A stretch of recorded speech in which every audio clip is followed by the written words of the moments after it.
The first time Amina died, the entire village of Rumuoma mourned her. The second time, they ran for their lives. It all started on a humid evening in June. Amina, the quiet midwife who had lived in Rumuoma all her life, was found lifeless in her small hut. Her eyes were wide open, her lips slightly parted as though she had tried to say something before death took her. There were no signs of struggle, no wounds, no indication of poison.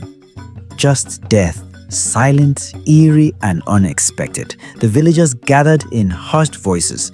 The town chief, Baba Kelechi, shook his head sorrowfully. "A good woman has gone," he said. The burial was swift. In keeping with tradition, she was wrapped in a white cloth and buried before sunset. The town elders poured libations and chanted prayers, sending her soul to rest. But rest, it seemed, was not what Amina had in mind. On the third night after her burial, strange things began to happen. Mama Chika, who lived near the cemetery, was the first to see it. She swore on her late husband's grave that she had seen Amina walking near the well in the dead of night. "I thought my eyes were deceiving me," she whispered the next morning, trembling. "But it was her, the same Amina we buried." The villagers laughed at first, dismissing Mama Chika's claims as the ramblings of an old woman. But then, others began seeing her too. Ola, the village hunter, claimed he saw her standing at the edge of the forest, staring at him with those same wide eyes. A young boy ran home crying after spotting a shadowy figure near Amina's hut. Then, the most terrifying thing happened.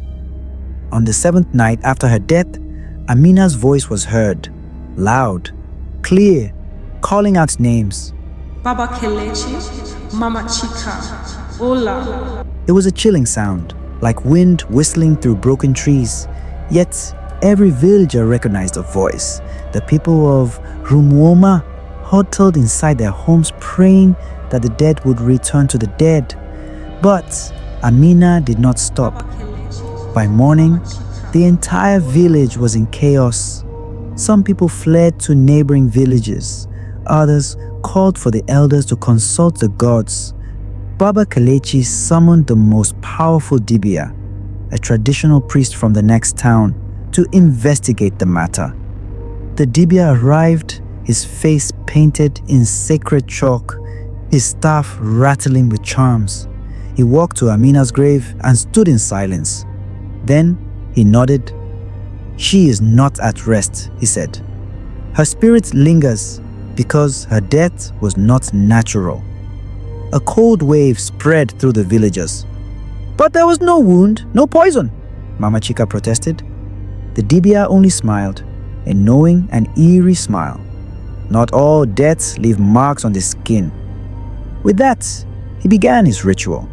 He chanted, called upon the spirits, poured libations, and burned sacred herbs. And then, with one swift movement, he struck his staff into the earth. The ground trembled, and then a scream, not from the living, not from the dead, but from something in between.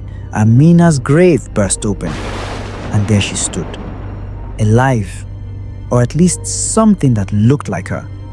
Her body was still wrapped in the burial cloth, but her eyes were not dead.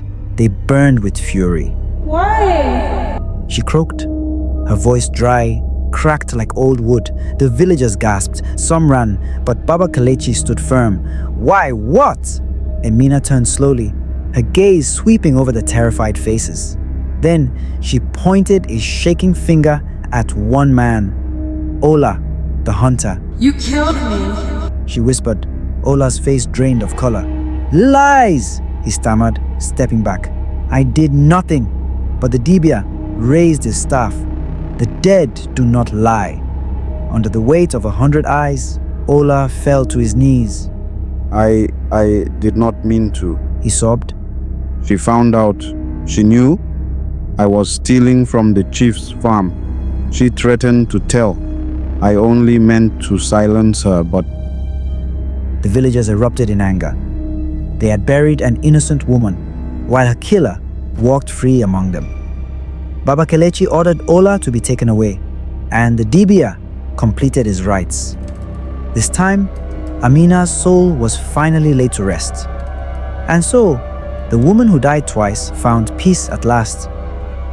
But even years later, on cold, quiet nights, some say they still hear her whispering near the well, as if reminding them that the dead never truly forget.